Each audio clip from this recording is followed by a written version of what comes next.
Guys, it's Ramadan day 22 where I'll be fasting from dawn to sunset. And this morning, guys, cold. It is very cold. I got heating on everywhere. I got fleece on. This morning, I woke up and the first thing I started doing was editing. Getting videos done. Honestly, I've got no time to do anything right now. And yesterday, the iftar that I had, there was quite a bit of food. The food was great, but for some reason, I couldn't eat a lot. I just wasn't feeling it. So for the dawn meal, what I did was, I came downstairs. I was kind of awake because I've been staying awake. And then I reheated the pasta. I ate that. And then on top of that, I wanted something sweet. So I had a Molokona yogurt. I've just got Molokona yogurt chilling in the fridge. So I thought, okay, I'm going to eat you.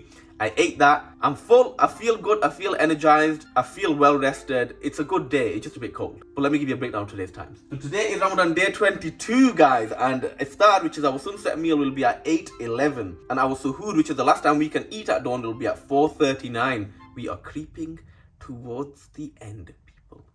So what is on the agenda for today? So I've been getting invitations to go for iftari everywhere now. I've got one tonight. I've got to go for one tomorrow. I'm just getting it all the time. So tonight I've got to go for an iftari. And as you guys know, that you need to always take something. You need to take something that could be sweet. It doesn't have to be sweet. It could be savory. You need to take something. But for the past time I've been going, there's been a little problem. And let me explain. Now the problem is that I've got a really big family. And well, let me break it down for you guys. So this is what the dessert problem is. This is the bottom layer of my family, which is we've got the nephews and nieces, and we've got a lot of nephews and nieces because well, I've got a lot of brothers and sisters. And then finally we have the parents that sit on top. And the main problem is that when I have been getting dessert in the past, which is the rasmalai, the gulab jamun, things like that, this is the breakdown. The nephews and nieces will eat it. No problem. They will eat rasmalai, they will eat gulab jamun, jalebi, anything like that, they will eat it. The brothers and sisters, well, as you get a bit older, not everyone likes super sweet stuff. So some of them will have it, some of them won't. And at the parents' level, well, the older generation, they don't really like sweet stuff. For the past few invites, what I've been taking as a dessert and what other people have been bringing as well are things like rasmalai, gulab jamun, jalebi, cheesecake, cake, and you got plenty of other stuff like that. All of this stuff is very suitable for this age range, which is the nephews and nieces. They really like that kind of stuff. Only some brothers and sisters will have it. And when it comes to this bit, that's a rarity. And when it comes to this top level, well, it's just not likely. And that's where the problem is. This stuff here is just not suitable for everyone. So what I did was, I bought this. And I think you guys already know what this might be. Because you've seen it before.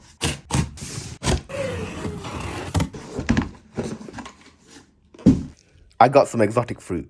Let's do a breakdown of everything that's in here. So this is a yellow dragon fruit, that's from Colombia. We got a pink dragon fruit, and that's from Brazil. And this, I think, is a sugar apple, and I think it's from Brazil as well. Yeah. Next thing we got is a nashi pear, and that's from Japan. Then we got these jujube dates. They all look old, wrinkly. Jeez. I know 80-year-old grandmas that got skin like this. I've got 3 passion fruits, and they're from Colombia. Then we got this blood red orange. I've had this before. It is delicious. I don't remember where it's from. Then we got mangosteen. These are delicious as well. And this is from Indonesia. And then we got some baby bananas, which are from Ecuador. We've got, I love this one. Granadilla. This is from Colombia. Why all the good stuff in Colombia, man? I need to move there. Then we got lychee. I would say this is like a different kind of lychee. This is extra spiky, this one. I have no idea where this is from. And then we got this fur ball, this hairy thing called rambutan. This is from Malaysia. These are okay as well. And then we got baby mango. This, the deliciousness in this. Oh my God, it just smells so good. This is from Colombia as well. This one, I think, is a pink guava. So it's pink on the inside and it's from Brazil. Then we got this, which is cactus fruit. Now, these actually have spikes on it, but what you're supposed to do is you put them in water and then the spikes kind of just dissolve away and then you pick it out. So this is a cactus fruit and it's from Mexico. We got this baby pineapple. I don't know where this is from. I'm not going to take it for this meal thing either because this is mine. And we got this star fruit, which is from the Philippines. And that's about it, guys. Yeah, so that's about it. So the purpose of getting this exotic fruit box is that the people that don't really like the sugary stuff, hopefully they're going to be looking at this and like, yeah, I'll try that. So if no one has an allergic reaction, we'll hopefully have a good experience today when I take this. So I never thought I'd be in a position where people send me parcels. And I got this sent to me. So shall we open up and check what's inside, guys? I have no idea, but it's like sprinkly. Let's open it. Ooh, I was kind of right in terms of sprinkly, guys. Because Cornish Sea Salt. Hey Imran, please find enclosed a selection of Cornish Sea Salt products. Can't wait to see your salty creations. Okay, I got all of this salt. Let's go through them. So let's see what we've got. So I've got quite a few here. The first thing we'll have a look at is this one. So this is the normal one. This is sea salt flakes. Pretty interesting. Even the way this like cut and stuff. You grab it, sprinkle it. I like that. Sea salt crystals. Okay. How is this different from that one? Sea salt crystals. If you look at it underneath, that's how they look. The next thing we got is the smaller one. This is Mexican mint coriander chipotle sea salt. Wow. Okay, look at that. I like that. The next one is another smaller one, looking like a bit like fish food, but this is, what's this? Fresh and zesty, lemon, thyme, and sea salt. Imagine that on chicken, salmon, guys. Even a bit on tuna. Next we got this bigger one, which is salt and peppery, it's called. I don't even know what the hell that is. Black pepper, red pepper, green pepper. Oh, right, okay, it's got a bunch of pepper in there. So different types of pepper in there, look. Interesting, yeah? I never knew there were this many types of salt to be used. Smoky barbecue, red bell peppers, chipotle, and sea salt. My mouth is just watering, man. This is the worst time for me to go through this. Come on, I'm fasting. Ramadan. Put this on some meat, slow cook it. Oh, And finally, we have chili hit, Santa Cruz chili, and sea salt.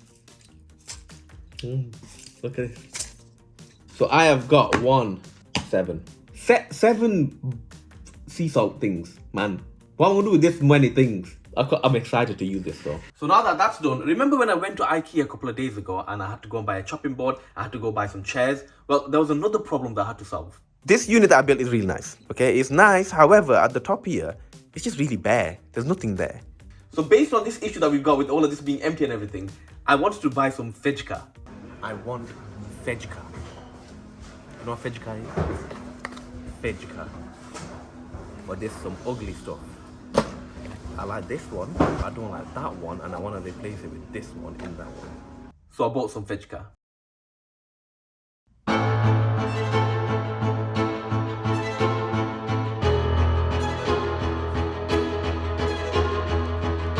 Now I don't know about you guys, but I think that was pretty nice. And looking at them plants, it kind of reminds me of something I like doing sometimes during Ramadan. So I kind of want to show you. Let's go.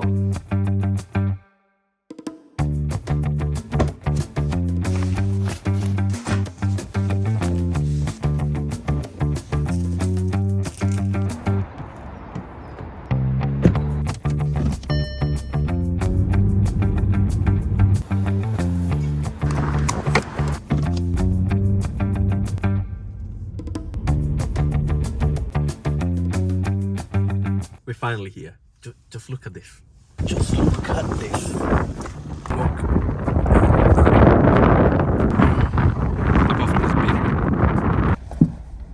So what I tend to do is, I get my tasbih, like I mentioned in the other video, I get my tasbih and this helps me count when I do zikr, which is also remembrance of God.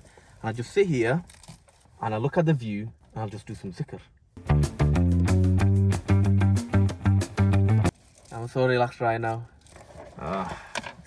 Let's go home.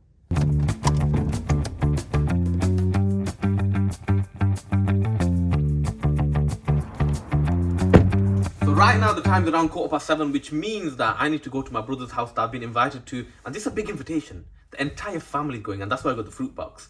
So hopefully they're gonna enjoy it. So quick checklist: exotic fruit box, check. Mini human, check. And the final thing on the checklist, well, is this fruit, the star fruit, because obviously we're from a Bangladeshi family. This is a very common fruit in Bangladesh, so everyone's gonna love this. They're gonna fight over this, given that there's only one. They're definitely gonna enjoy this.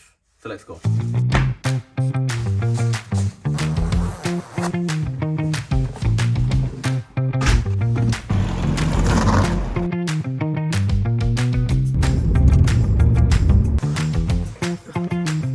As soon as I pulled up, everyone pulled up. You can sense the good energy, that's what it is. How you doing, bro? You okay?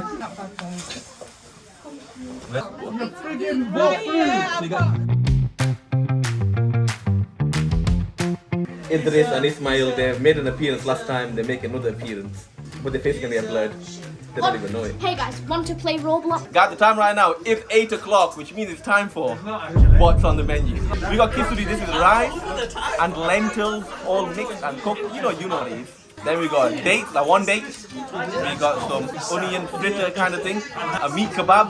We got cheesy pasta. We got some chicken. Guys, just hectic in here right now. I can't even hear myself. I'm be honest with you. Got some salad and we got some meat pilau. There's supposed to be a cheese samosa somewhere, but I've not got it yet. Do you want to see what I'm balancing this on right now? I'm balancing on this toy car. Look at this. That's my stand.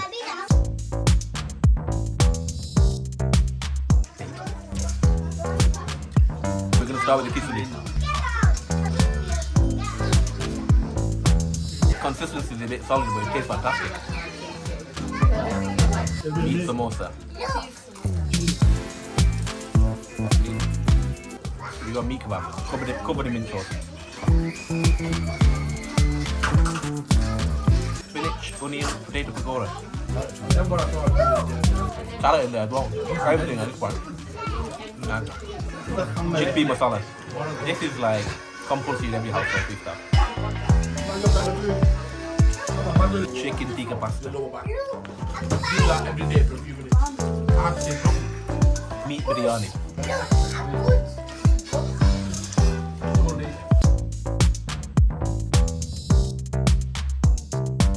This is my brother's house that we're at. He's the one that invited me. This brother. I've got plenty of brothers. This is the only one that's probably not camera shy. You want me to speak? Oh, you can, of course. The guy, he's not mute. I promise he's not mute. So I'm comatose right now, but look at everyone going crazy over the exotic food. Look at this right here.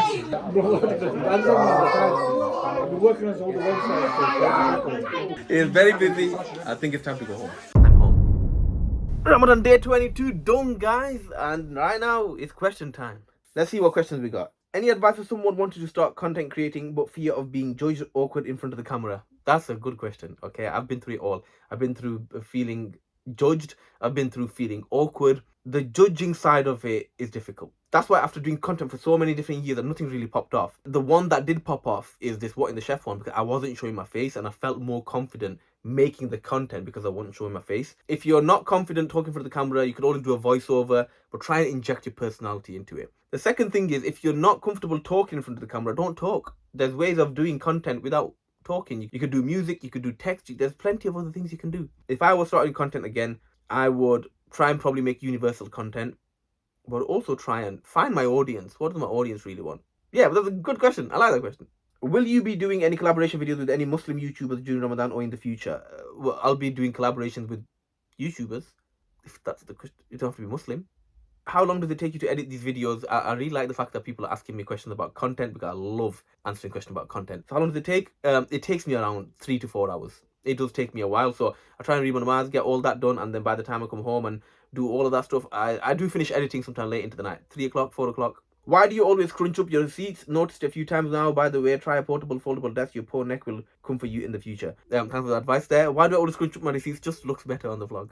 I don't usually scrunch up my receipts, but it just looks better on the vlog. A bunch of questions you don't really need to answer. Okay, I won't answer all of them because there are a bunch. Have you ever had funny hate comments, and how do you handle hate directed towards you? I actually don't get a lot of hate, but the people that do give hate towards me is what it is. When you have the majority of your audience that like your content and you get the odd few negative comments, you know people are just being hateful for the sake of being hateful. It's not that they don't actually like it. I don't mind negative comments as long as they're constructive. If I put something up, people don't like it, great. Tell me how I can improve it. I'll happily do it. Have you enjoyed making these vlogs so far or looking forward to stopping? Bit of both, okay? So I'm enjoying it because it gets me in the process, allows me to part my creativity, but doing a vlog every day is mental. It is crazy. It's hard, especially when you're going to edit. There's a lot of regimentation that's required. So, bit of both. There's not a day where I'm like, oh, I can just chill out now. No, I've got to do the next day. So, for me, I like that perspective of it. But on the other side of it, I'm looking forward to stopping a little so I can maybe make vlog content a couple of times a week, but that's like really interesting stuff. Will you ever make a video about your workouts? Something's coming, people. Something's coming. Growing up, what was your dream job aside from your current job and YouTube? Was there a career path you almost took before doing what you're doing now? I never really thought of being something or wanting to be something. I did my A-levels. I never really knew what I wanted to do. I went through clearance. I didn't even get my grades. It is what it is. But look where I am now. You know, you put in the work in and you got to just navigate through, I guess. But that's the situation right now. Nothing in your head goes to plan. You just got to go with the flow. What is something about content creating that you wish you knew before you started making content, and something you wish other content creating people knew about content creating? I know people are here because they like me, but I have some people that like my content based on my jokes, on my personality. I have some people that like my content based on my cooking videos and all that stuff. I don't know exactly my audience. And if you want to do well, depends on what you put your focus in on one platform, YouTube, Instagram, TikTok, or whatever it's going to be. Choose what kind of content you want to put out. Do you want to speak? Do you want to do music? Do you want to do voiceovers? Whatever it might be. If you do things like with music on it, it's universal content. Everyone can understand it. So there's that. What would I do is I would try and solve a pain point more than anything. But that is all the questions we got for today, guys. I really appreciate you watching, and I'll see you tomorrow for Ramadan day 23.